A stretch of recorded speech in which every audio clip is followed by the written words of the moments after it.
So ayun na nga mga kamaster, ayun na pala, nandiyan kami sa Alphaland, isa sa mga private plane dyan sa may NAIA terminal. So yan, sa makuha yun nasa runway namin yung NAIA po yun.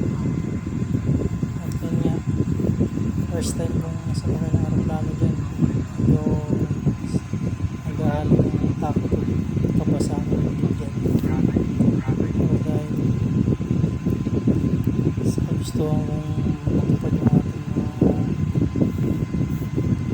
pangarap at syempre para sa pamilya, kahit na nakakatakot, go lang ng go.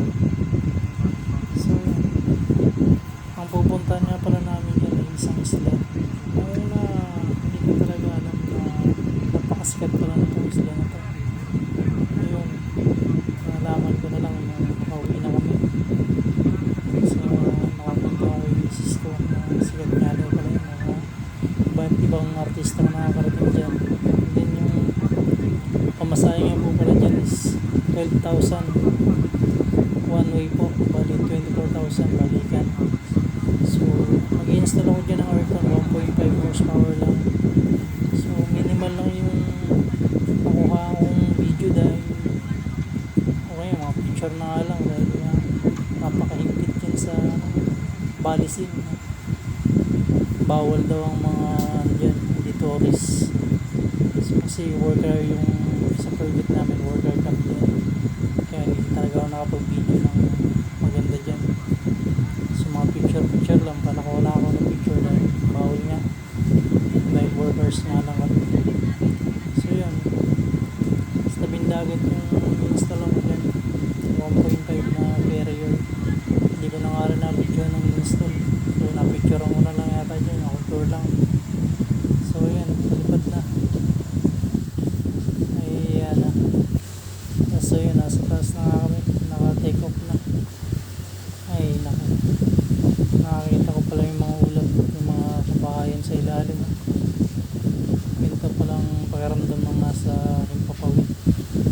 So far, nai-enjoy ko naman yan at medyo kinakabahan. Ayan si boss, tulog na dahil nga masama ang panahon yan. So talagang malamig sa loob, malamig na nga rin sa loob. So ayan, enjoy ko lang. And then palapag na kami. So ayan, touchdown.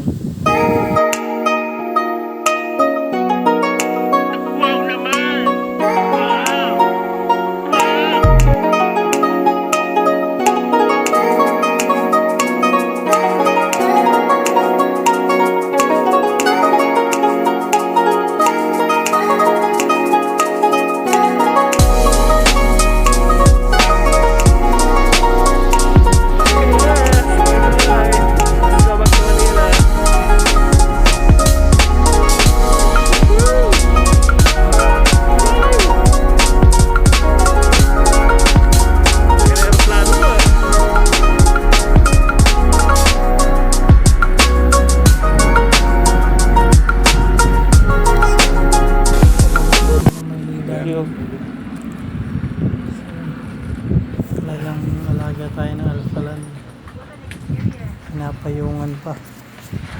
Ngayon ko lang naranasan maging VIP. Siyempre so parang sa may bintana para daw makita ko pa rin ang mga ulap.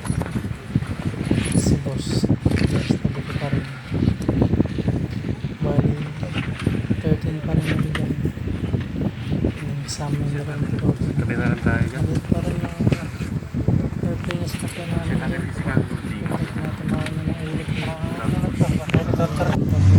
parang pagkakana.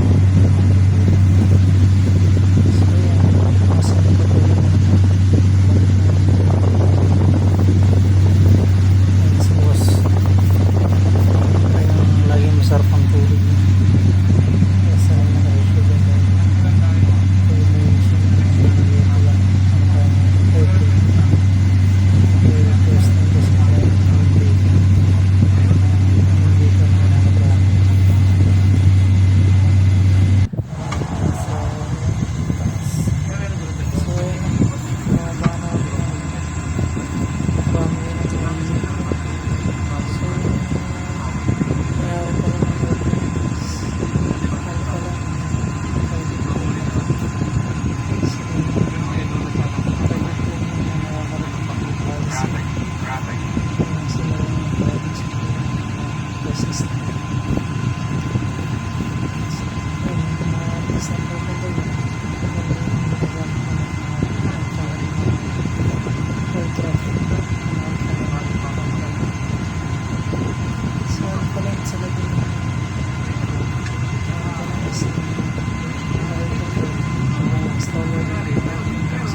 sa